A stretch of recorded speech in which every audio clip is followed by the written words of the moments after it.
चलो तो शुरू किया जाए। हेलो बाबू। हम लोग आज अपने concept booster series for class ninth के पहले लेक्चर में अवेलेबल हो चुके हैं, उपलब्ध हैं। और इस लेक्चर में हम लोग रियल नंबर्स को लेकर आए हैं।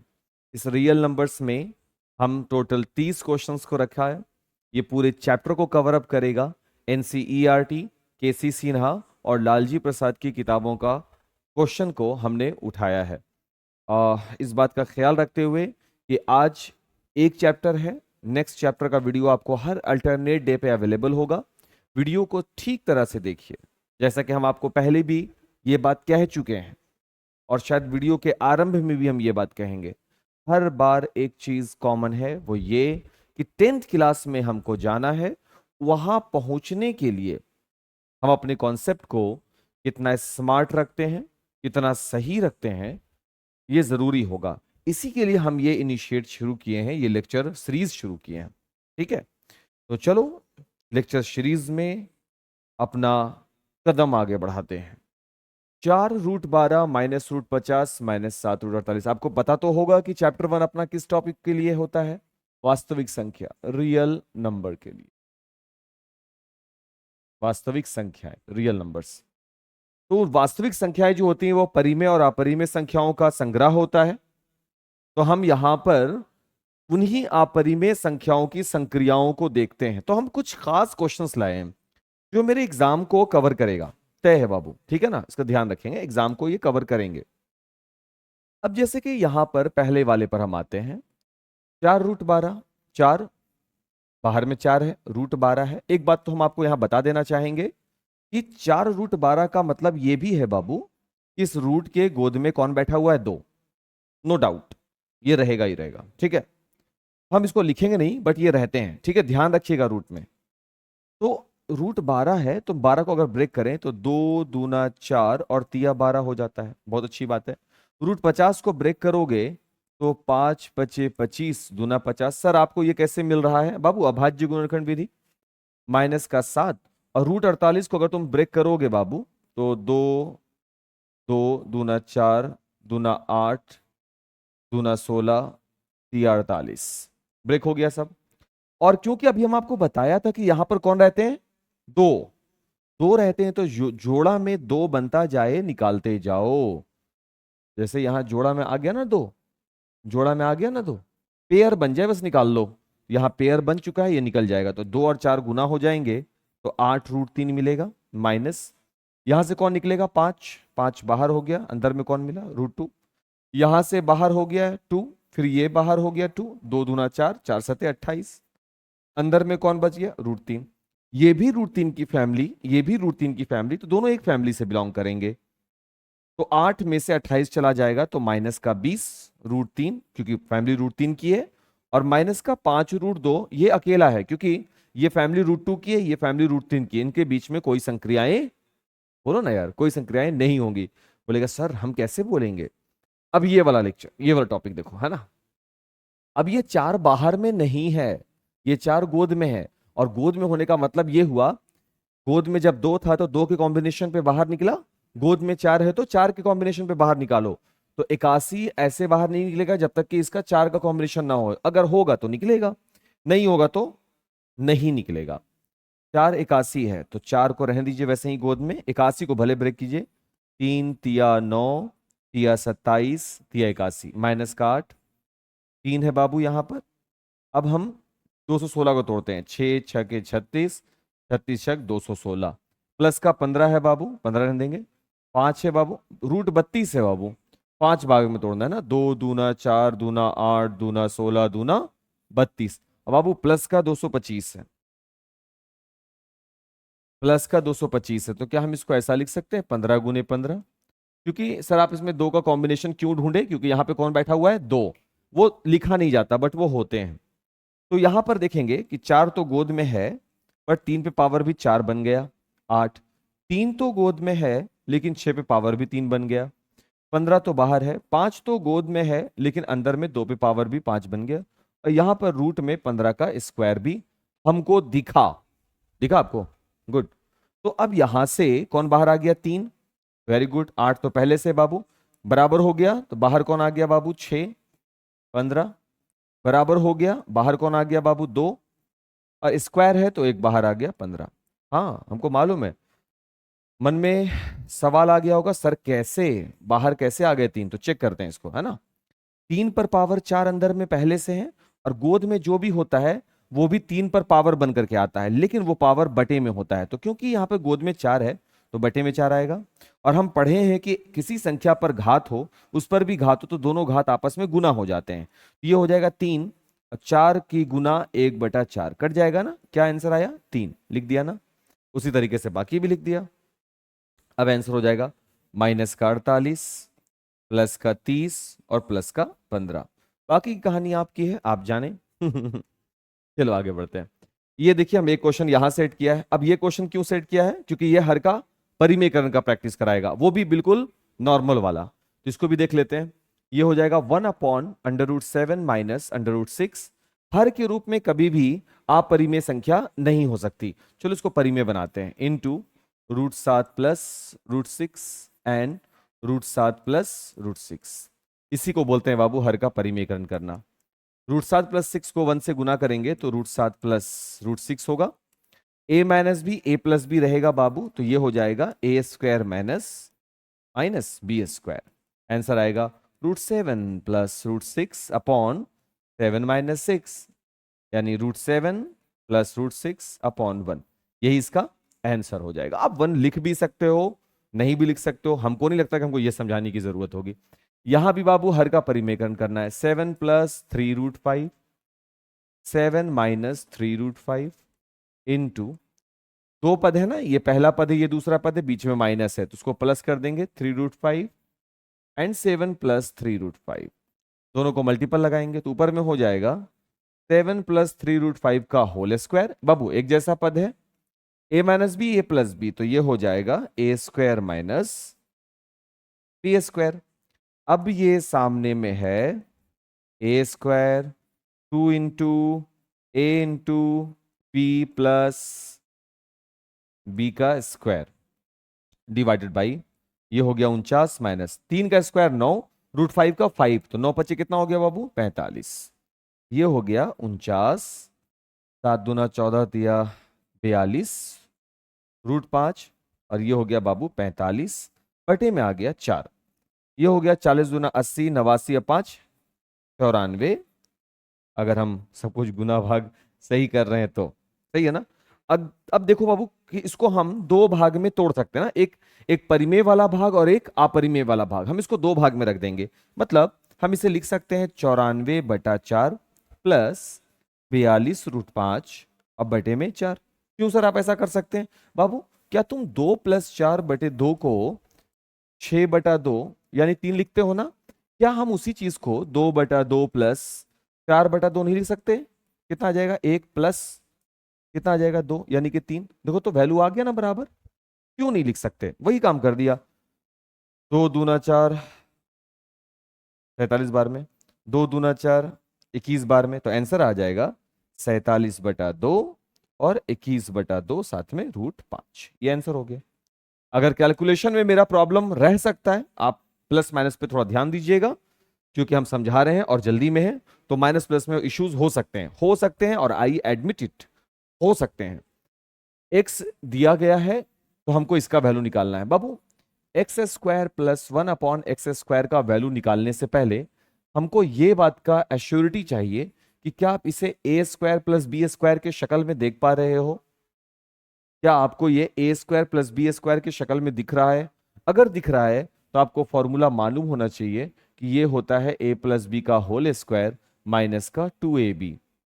तो उस हिसाब से अगर देखें, ये वाला तरीका देखें, तो ये भी हो जाएगा a + b का होल स्क्वायर माइनस 2a और साथ में b, ये तो कट जाएगा, तो हमको फाइनल आउटपुट मिलेगा x + 1/x का होल स्क्वायर माइनस का 2। तो बेसिकली हमको क्या दिख रहा है, क्वेश्चन मांगा हमसे कि find out x² + 1/x²। Question हमसे क्या बोल रहा है, x² + 1/x² निकालो। हम क्या बोल रहे हैं, हम निकालेंगे x + 1/x का होल स्क्वायर माइनस का 2। चलो निकालते हैं। क्योंकि आपने दिया है x बराबर कितना बाबू, 2 प्लस रूट 3, और हमको चाहिए 1/x सॉल्व करने के लिए, तो हम लिख सकते हैं इसको 1/2 प्लस रूट 3। अब देखो हर के रूप में अपरिमेय संख्या है, और अभी हम यहाँ पे पढ़ा रहे थे आपको, तो हम बताया कि हर के रूप में कभी भी अपरिमेय संख्या नहीं हो सकती, यहाँ अपरिमेय संख्या है। तो हम इसको क्या करेंगे, हम इसको क्या करेंगे, परिमेय में बदलेंगे। कैसे करेंगे, 2 minus root 3 and 2 minus root 3। अब हम इसको फर्दर सॉल्व करें तो ये हो जाएगा 1/x is equal 2 minus root 3 upon a plus B a minus B which is a square minus B square. ये हो गया 2 माइनस रूट 3 अपॉन 4 माइनस 3, 2 का स्क्वायर 4, 4 में 3 गया 1, रिजल्ट आ जाएगा 2 माइनस रूट 3। अब बटे में कितना आ जाएगा 1। बहुत अच्छे। अब आगे क्या सर, 1/x भी मिल चुका है, आ जाइए अपने सॉल्यूशन पर, क्वेश्चन नहीं बल्कि सॉल्यूशन पर।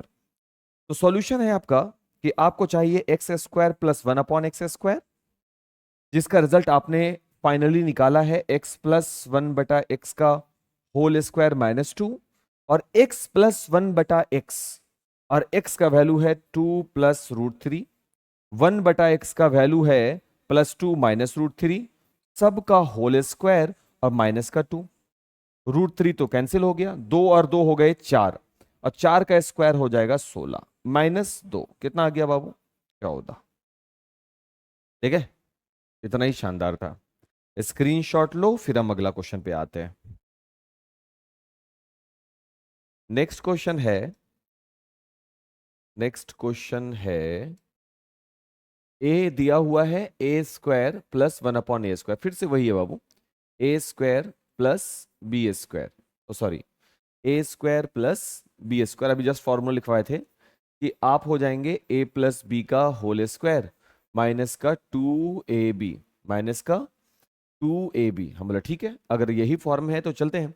तो बाबू ए के जगह पर तो वैल्यू दिया हुआ है, ठीक है, और यहाँ बी के जगह पर 1/a है। अगर नोटिस करोगे तो क्या करना है कि आपने दे रखा है a बराबर 3 माइनस 2√2।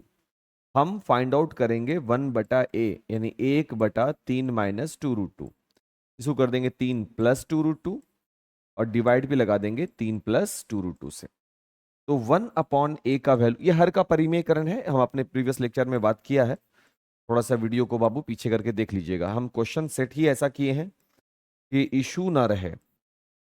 तो 1/a का वैल्यू है 3 प्लस 2√2, 3 का स्क्वायर 9, और यहाँ 8 हो जाएगा, ये हो जाएगा 3 प्लस 2√2।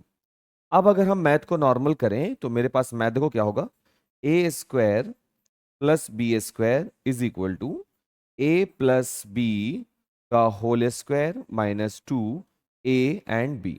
सही है, डायरेक्ट फॉर्मूला नहीं रटना है कि इसका होगा a प्लस 1/a का होल स्क्वायर माइनस 2, नहीं बाबू, ऐसा कोई फॉर्मूला नहीं है। ये तरीका है, इसको ऐसे बनाना है। a प्लस 1/a, a का वैल्यू हो गया 3 माइनस 2√2, और 1/a का वैल्यू हो गया 3 प्लस 2√2, इनका हो गया होल स्क्वायर और माइनस का 2 जैसे बाहर लगा हुआ है, और माइनस प्लस कैंसिल, 6 हो जाएगा 3 3, और 6 का स्क्वायर जो हो जाएगा वो है 36 माइनस का 2 यानी कि 34। तो इसका आंसर क्या निकल कर आ गया हम लोग को, 34। अभी x माइनस 1/x का होल क्यूब निकालना है, ठीक है। तो सबसे पहले तो हमको x चाहिए, तो हमको दिया हुआ है x बराबर कितना, 1 माइनस √2। 1/x अपने पास नहीं है तो हम निकालेंगे 1/x। फिर हर के रूप में अपरिमेय संख्या आ गई, फिर से हर का परिमेयकरण करना है, ये हो जाएगा 1 प्लस √2 एंड 1 प्लस √2। तो 1/x का वैल्यू हो जाएगा 1 प्लस √2, ये हो जाएगा 1 स्क्वायर और साथ में √2 का square. 1/x is equal to 1 plus √2, 1 minus √2 का स्क्वायर क्या बनेगा, 2 बनेगा। तो 1/x बराबर, देखो बाबू ध्यान से क्वेश्चन को थोड़ा ऑब्जर्व करना, कुछ अलग होने वाला है। 1/x बराबर, ये जो -1 है ये इन दोनों के साथ संक्रिया के रूप में जाएगा। अगर आप ये चैप्टर पढ़े हो रियल नंबर तो आपको मालूम होगा कि हर पे नेगेटिव वैल्यू को नहीं रखते हम लोग। जनरली एक कन्वेंशनल तरीका बन गया है कि हर को हम लोग नेगेटिव में नहीं रखते, उसको हम पॉजिटिव में ही रखते हैं। रख सकते हैं, रखते नहीं हैं। तो 1/x को अगर हम इस माइनस को आगे कर दें तो हम ऐसे लिख सकते हैं इसको कि 1 प्लस √2 आप हो, और 1/x को हम ये भी लिख सकते हैं कि आप -1 और माइनस का √2 हो।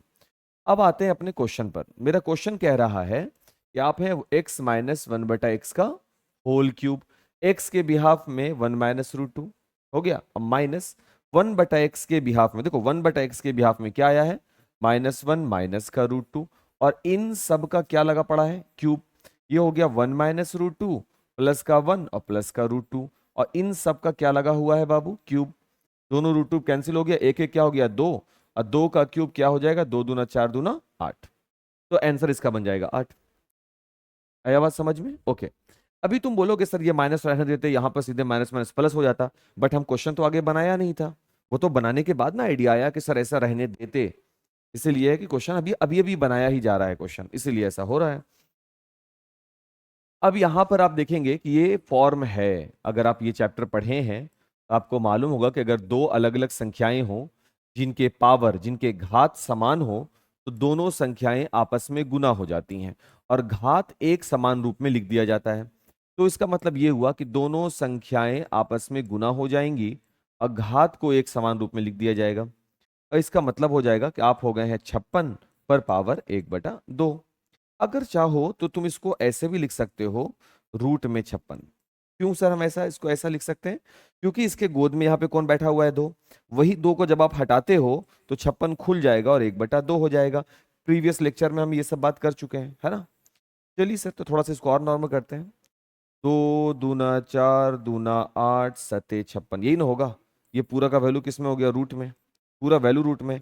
इन दोनों के बदले को 2 निकल जाएगा बाहर, और अंदर में बच जाएगा 7 दूना 14। ये भी इसका आंसर है, ये भी इसका आंसर है। जनरली ऑब्जेक्टिव्स में यही आंसर बनते हैं।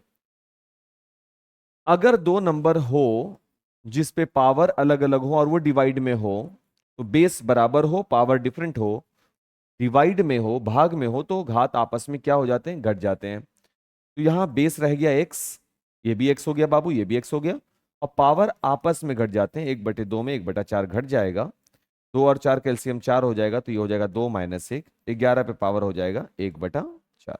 यही इसका आंसर बन जाएगा।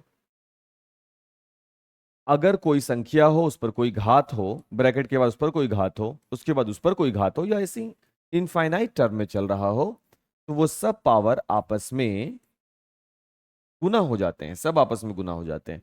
यानी 1/3 पर पावर क्या लगा हुआ है, 3। भाई 3 इस पर है तो एक पर भी 3 है, एक ही बात हो जाएगा ना, एक पर कितना घात लगा दो, फिर उस पर भी पावर कितना बैठा हुआ है, 7। तो दोनों पावर आपस में गुना हो जाएंगे, ये 1/3 पे पावर कितना बन जाएगा, 21। या हो सकता है कि ऐसे लिखा हुआ हो कि 1 पर पावर 21 को तो हम सॉल्व कर सकते हैं, तो वो एक ही रहने वाला है ना, इसीलिए। चलिए आगे बढ़ते हैं।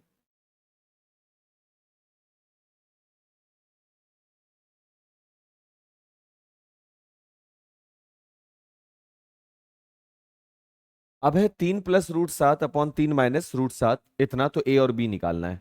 हम सबसे पहले तो इसी को क्लियर करेंगे, और देखते के साथ आपको लगेगा सर हर के रूप में तो अपरिमेय संख्या है जो कभी होनी नहीं चाहिए, तो तुम इसको नॉर्मल करना शुरू करोगे। 3 माइनस √7, एक बार ये पूरा सीरीज देख लोगे चैप्टर वाइज, तो फिर एग्जाम के लिए फिक्र नहीं। लेकिन हाँ बाबू, कॉन्सेप्ट आपका साफ होना चाहिए, कॉन्सेप्ट साफ, हम बस सिर्फ ये प्रैक्टिस करवा रहे हैं ना, कॉन्सेप्ट आपका साफ होना चाहिए। तो अगर आपका कॉन्सेप्ट क्लियर नहीं है किसी टॉपिक को लेकर, तो आपको क्या करना है, कमेंट कर देना है कि सर हमको रियल नंबर का कॉन्सेप्ट साफ नहीं है, मेरा रियल नंबर क्लियर कर दीजिए, सर मेरा ज्यामिति ठीक कर दीजिए। ऐसा कुछ बोलोगे तो हम वीडियो लेक्चर उसके लिए ले आएंगे। a+b का whole square, a² 2ab plus b² divided by 3 का स्क्वायर 9, √7 का स्क्वायर 7, और इधर बैठा हुआ है a+b√7। 3 का स्क्वायर होगा 9, ये हो जाएगा 6√7, और यहां हो जाएगा 7, 9 में से 7 गया 2, ये हो गया a+b√7। अब ये हो गया 9 7 16 प्लस 6√7 डिवाइड लग गया 2 से, ये हो गया बाबू a+b√7। अभी हम ध्यान से देखें, कल हम ऐसा मैथ बनाए थे इस वाले के लिए कि 16 को अलग कर सकते हैं और 6√7 को भी हम अलग कर सकते हैं, क्योंकि 2 जो है इन दोनों से सेपरेटली डिवाइड लग रहा है ना, इज इक्वल a+b√7। हम क्या देखेंगे, ये अपरिमेय वाला ग्रुप है, दिख रहा है क्या, और ये जो है ये परिमेय वाला ग्रुप है, ये वाला ग्रुप। तो हम अपरिमेय को अलग कर देंगे और परिमेय को अलग कर देंगे, जिससे कि रिजल्ट हमको मिल सके। करते हैं। 16/2 है बाबू, जिसकी तुलना हम ए से करेंगे, 8 बार में कटेगा तो ए बराबर हमको मिल जाएगा 8। और दूसरा पद है बाबू प्लस का 6√7/2, जिसकी तुलना हम करेंगे b√7 से। √7 से √7 कैंसिल हो जाएगा, 2 से 3 बार में लगेगा तो b बराबर हमको मिलेगा 3।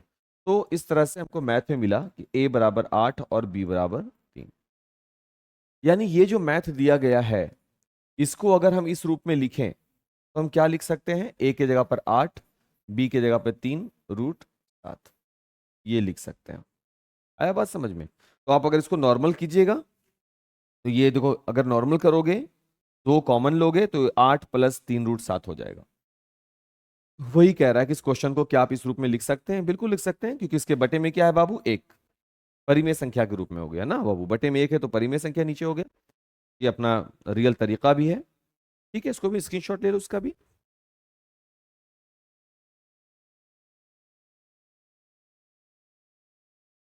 अगला क्वेश्चन है, यदि m पे पावर n बराबर 25 हो तो n पर पावर m क्या होगा? अरे, m पर पावर n बराबर 25 को हम लिख सकते हैं 5 का स्क्वायर। तो यहां पर m के जगह पे कौन आ गया है 5, और n के जगह पे कौन आ गया 2।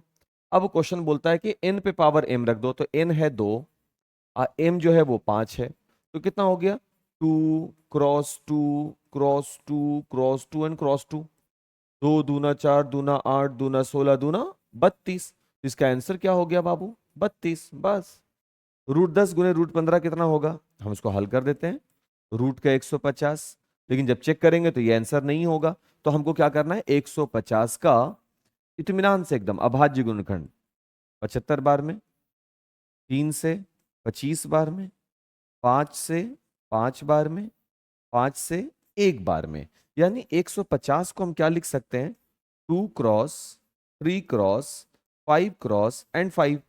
और फिर यहां रूट है, रूट का मतलब इसके गोद में यहां पर कौन बैठा हुआ है, 2, तो युग्म बनेगा 2 का, वो बाहर हो जाएगा तो 5 बाहर हो गया।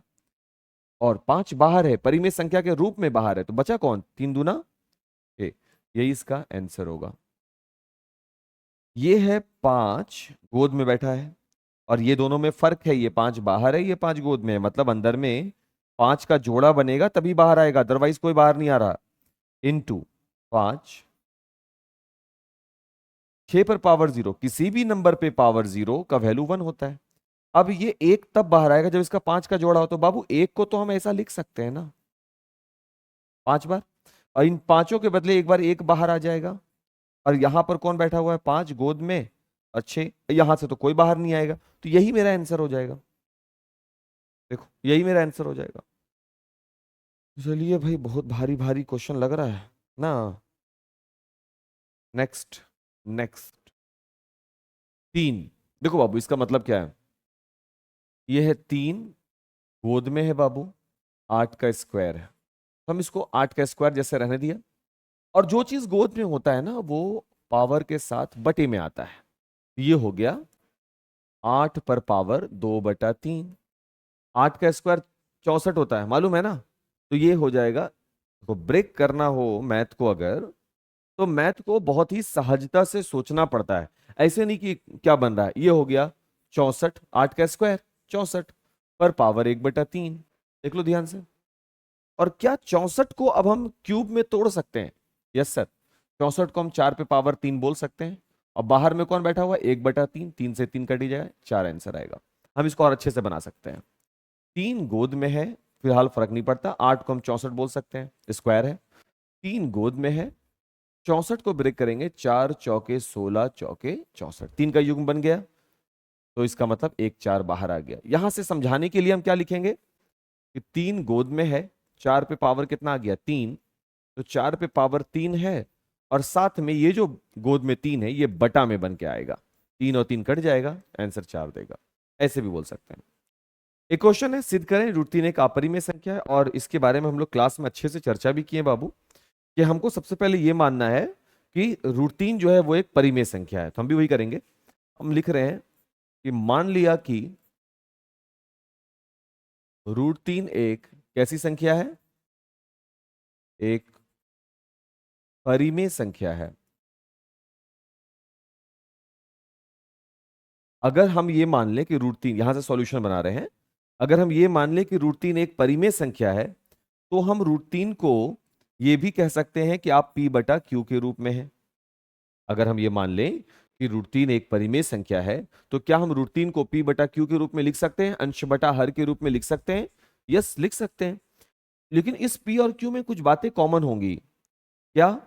p और q, p और q दोनों दोनों अपने अपने सरलतम रूप में है, रूप में है, तथा तथा सरलतम रूप का मतलब है कि इनके बीच में कोई भी कॉमन नहीं होगा। जैसे 2/3 हो सकते हैं, 5/4 हो सकते हैं, 7/8 हो सकते हैं। मींस इनका जो HCF होगा, अंश और हर का कॉमन जो होगा, HCF जो होगा, वो 1 के अलावा कुछ नहीं हो सकता। इसलिए दोनों सरलतम रूप में है। तथा जो हर है वो कुछ भी हो बट वो जीरो नहीं होगा, इसलिए Q is not equal to zero हमने लिखा। सही है बात? इसके बाद क्या करना है? इसके बाद हम क्या करेंगे, रूट 3 को हम Q से गुना करेंगे और क्या बन जाएगा इधर P। और फिर लिखेंगे क्या कि दोनों ओर क्या करने पर, वर्ग करने पर। अब दोनों ओर वर्ग करेंगे, ये हो जाएगा √3 Q का स्क्वायर, और इधर भी वर्ग कर देंगे तो ये हो जाएगा P का स्क्वायर। ये हो गया 3Q² और ये हो गया P²। सही है क्या? एकदम सही है। क्या हम इसको ऐसा बोल सकते हैं बाबू कि Q² बराबर P² बटे में 3? देखो ध्यान से देखो, ये काम करने के बाद तिरछा गुना करना है और दोनों ओर वर्ग कर देना है, फिर Q² को P²/3 से डिवाइड कर देना है। बोलो ठीक है। इससे रिजल्ट क्या मिला? इससे ये पता चल रहा है कि P² जो है वो 3 से विभाज्य है। अतः ये तय रहा कि P भी 3 से विभाज्य होगा। सर आप ऐसा कैसे कह सकते हैं?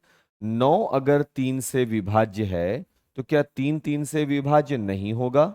9 का मतलब है 3 का स्क्वायर, तो 3 का स्क्वायर अगर 3 से कट जा रहा हो तो क्या 3 3 से नहीं कटेगा? बोलो सर, 100% कटेगा। इसीलिए हम ये बात लिख दिया कि P² जो है वो 3 से कट रहा है।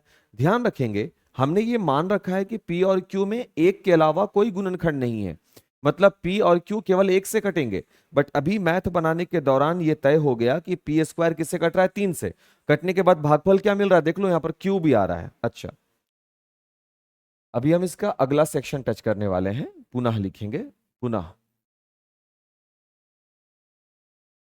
माना कि, मतलब मान लेंगे, माना कि Q बराबर 3m। देखो, जब यहां पर बटे में 3 आ जाए ना, उसी के हिसाब से यहां पे वैल्यू आप मानिएगा। कुछ बातें कॉमन चलती हैं बाबू। यहां पर 3 आ जाए तो Q के जगह पर उसी का गुणांक के रूप में या वही वैल्यू को ले लीजिएगा, इससे आसान बनेगा मैथ। तो Q जो है वो बराबर क्या मान लिया आपने? 3m। इसलिए अगर Q² आपके पास है तो इसका मतलब आपने कहा 3m का स्क्वायर इज इक्वल टू, ये हो गया बाबू P² और बटे में क्या हो गया? 3 Q² बोल दिए, सॉरी सॉरी बाबू, क्यों नहीं, इसको P को माना कि P बराबर क्या मान लेंगे हम? 3m। तो अब मेरा मैथ हो जाएगा Q² बराबर P², यानी 3m का स्क्वायर और बटे में कितना? 3। Q² बराबर 9m², अब बटे में क्या आ गया बाबू? 3।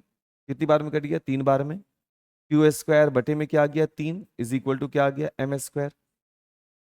क्या आप ऐसा करके क्या साबित कर रहे हैं? देखो बाबू, यहाँ 3 आया ना, तो यहाँ 9m लेंगे। अगर यहाँ 7 होता तो यहाँ 49m लेते। अगर यहाँ पर 8 होता यहाँ 64m लेते। बात समझ में आ रहा है ना?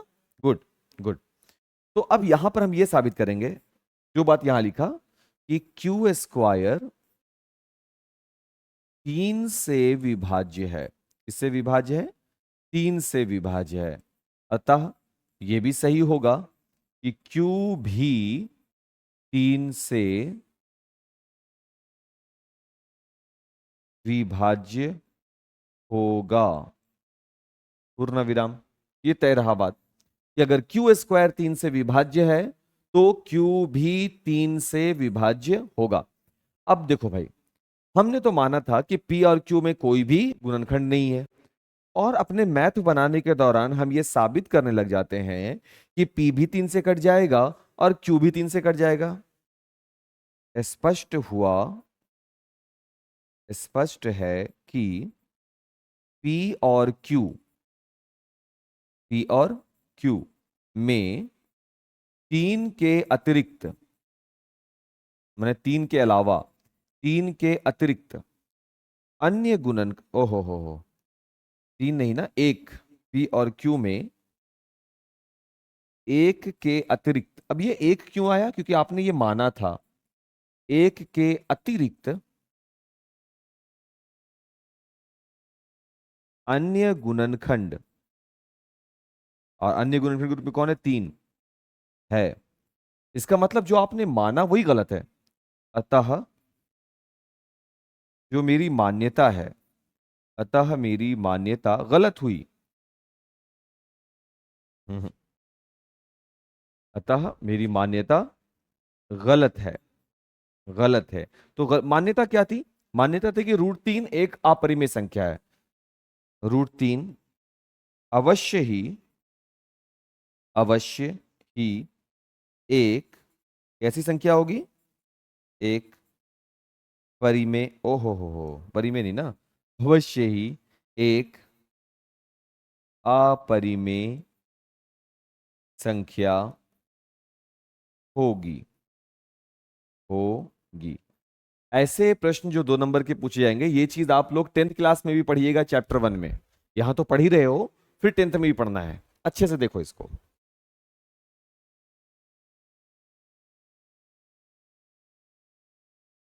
नेक्स्ट क्वेश्चन, अरे और था क्या यहाँ पे? 15 हो गया, 16 हो गया, ठीक है।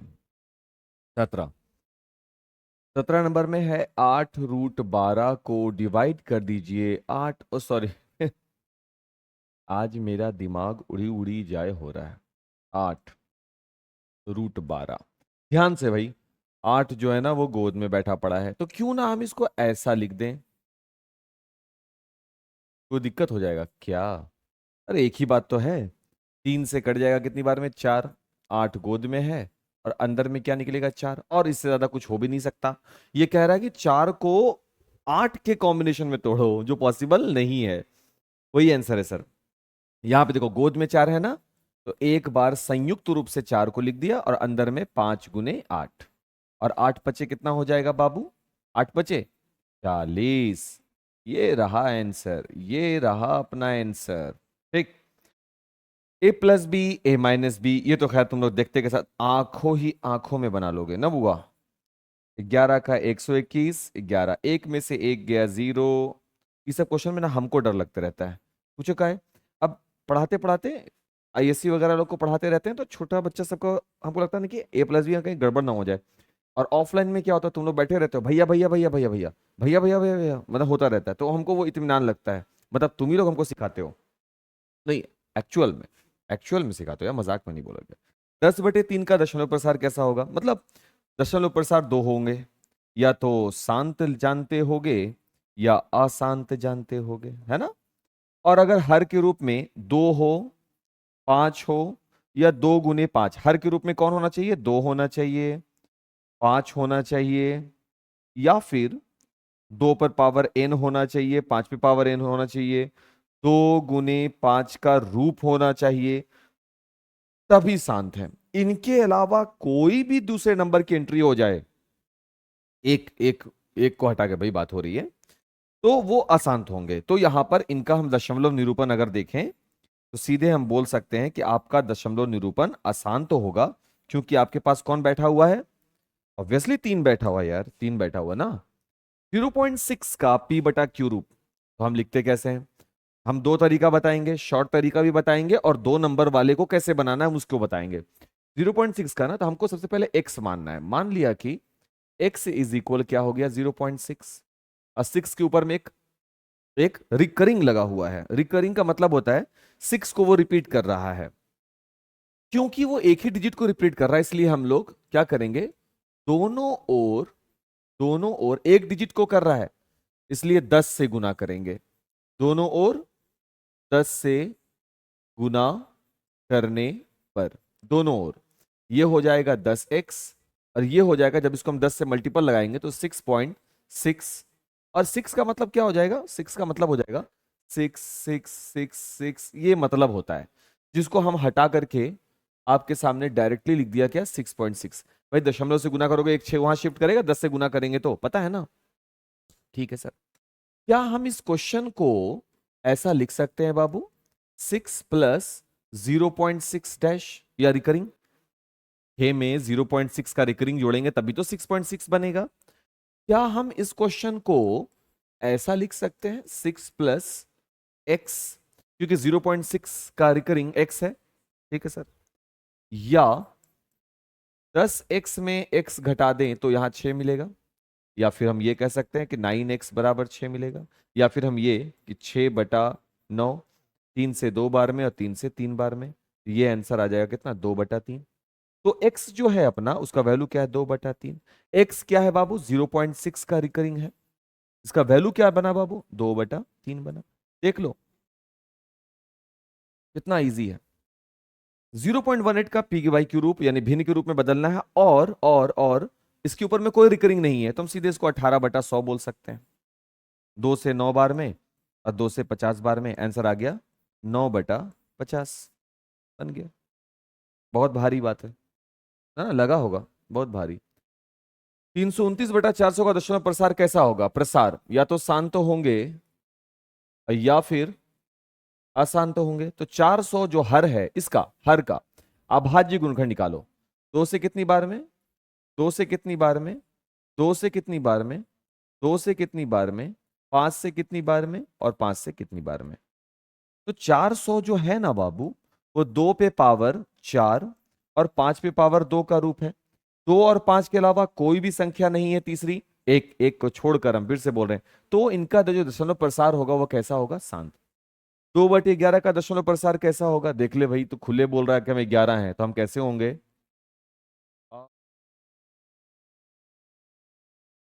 चलिए बाबू, अभी हम लोग एक क्वेश्चन जो देखे हैं, बिल्कुल वैसा तो ये क्वेश्चन नहीं है, बट उससे थोड़ा अलग है, तो उसको ध्यान से देख करके हमको समझना है।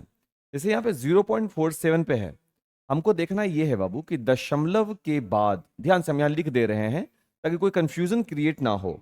एक मिनट बाबू, हाँ, तो दशमलव के बाद उन अंकों की संख्या, उन अंकों की संख्या जो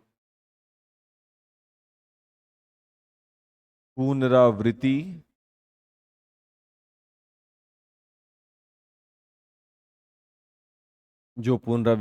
खंड में नहीं है, उनकी संख्या कितनी है? एक। क्या बोला गया? मतलब दशमलव के बाद वैसे अंकों की संख्या कितनी है जो नॉन रिपीटेटिव है।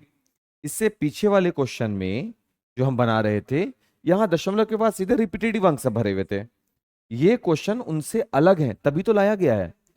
दशमलव के बाद वो अंक जो नॉन रिपीटेटिव, उनकी संख्या कितनी है? एक।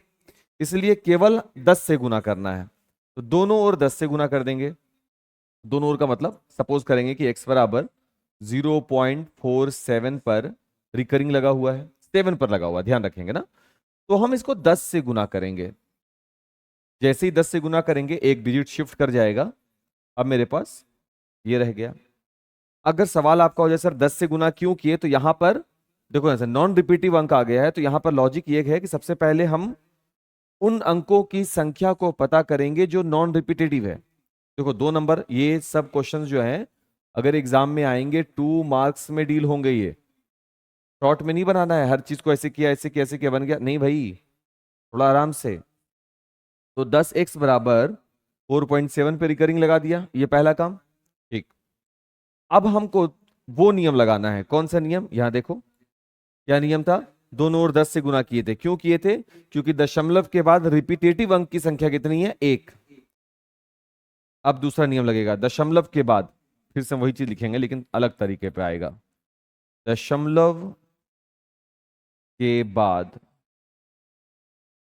मेरे आगे बढ़ रहे हैं। तो दशमलव के बाद हमको क्या देखना है? दशमलव के बाद उन अंकों की संख्या, उन अंकों की संख्या जो पुनरावृत्ति में हो। तो ऐसे कितने अंक हैं जो पुनरावृत्ति में है? उनकी भी संख्या एक है। वो कौन है? 7। तो हमको एक अंक है तो फिर 10 से गुना करेंगे। 2 अंक होता तो 100 से गुना करते। तब हम इसको फिर से कितना से गुना कर देंगे? 10 से। तो ये अब हो जाएगा 100x। इसको 10 से गुना कर दोगे तो ये हो जाएगा 47 पॉइंट। और क्योंकि 7 पर रिकरिंग लगा हुआ है, इसका मतलब ये 777 है, जिसको हम इतना ना लिखते हुए सीधे इतना तो लिख ही सकते हैं। इसको हम बोलेंगे कि आप पहला इक्वेशन है और आप हैं दूसरा इक्वेशन। फिर हम लिखेंगे क्या? समीकरण 2 माइनस समीकरण 1। 2 में से एक चला गया, 100x माइनस 10x, ये हो गया बाबू 47.7 रिकरिंग माइनस 4.7 रिकरिंग, ये हो गया 90x, और ये हो गया बाबू 43, एंड x इज इक्वल, ये हो जाएगा 43/90। ये इसका आंसर हो जाएगा। बहुत मुश्किल नहीं, बिल्कुल भी नहीं। शॉर्ट तरीका भी बड़ा आसान होता है। शॉर्ट तरीका जो होता है इन सब का बड़ा आसान होता है। आपको कुछ नहीं करना होता, नंबर को पहले दशमलव हटाकर एज इट इज लिखा जाता है। उसमें से घटाते क्या हैं सर? उसमें से घटाते हैं पहले रिपीटेटिव से पहले तक का नंबर। 04 डिवाइड लगाते हैं 10 पर। सबसे पहले तो दशमलव के बाद कुल कितने अंक है? 2, तो 100 बन गया, माइनस 10 पर दशमलव के बाद रिपीटेटिव अंक कितने हैं? 1, तो वो 10 हो जाता है। तो रिजल्ट आ जाता है 43/90। यही इसका आंसर हो जाता है। तो वो चीज हमको आगे क्वेश्चन में मिलेगा भाई, जब मिलेगा तब बातें होंगी। फिलहाल तो अभी जरूरत नहीं है, तो अभी जरूरत नहीं है तो अभी हम उसको डिस्कशन नहीं करेंगे। ठीक है, चलो आगे बढ़ते हैं। आ भी गया।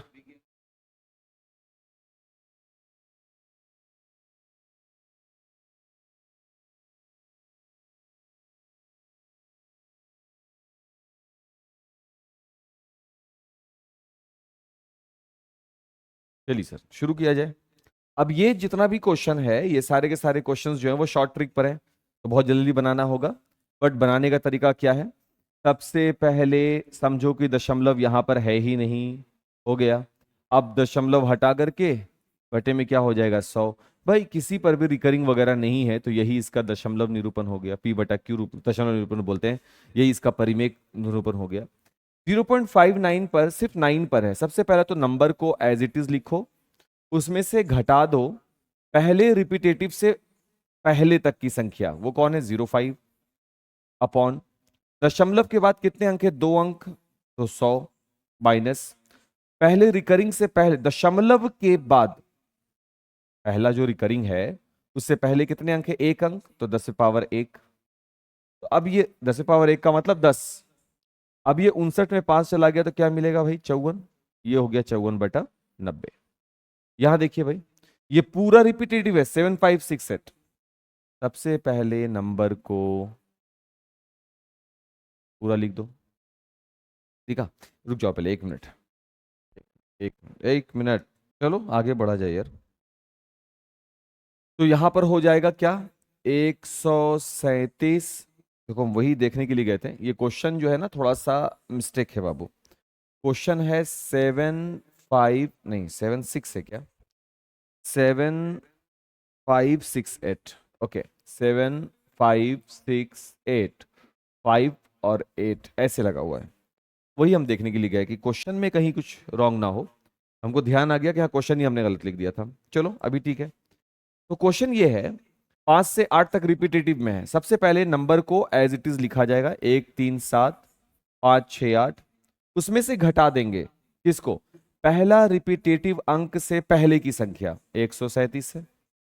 अपॉन दशमलव के बाद टोटल संख्या कितने, 4, तो 1 पर 4 जीरो, माइनस दशमलव के बाद वह अंकों की संख्या जो फर्स्ट जो नॉन रिपीटेटिव है, दशमलव के बाद नॉन रिपीटेटिव वो 1 है, तो 10। इतना जान लो यार।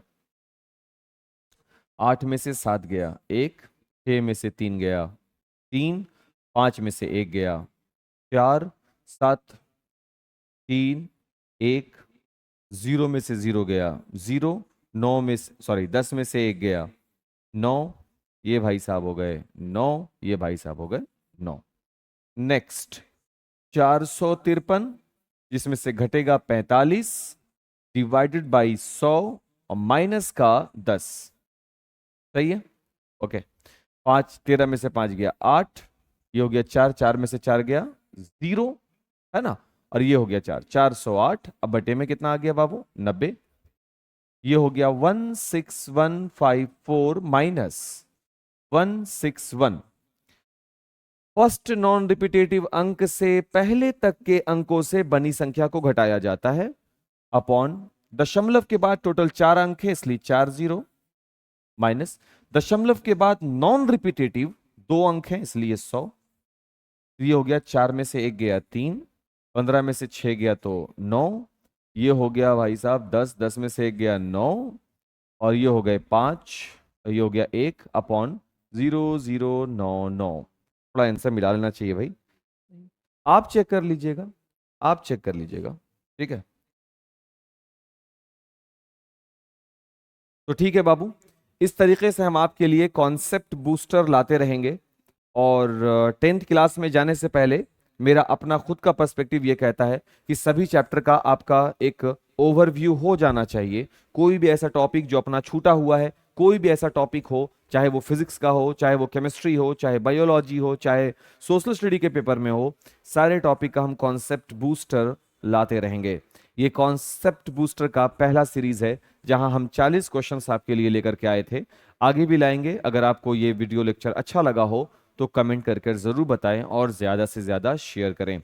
ताज classes since 2016 from village to victory के साथ जुड़े रहने के लिए आपका बहुत बहुत शुक्रिया। Thanks for watching.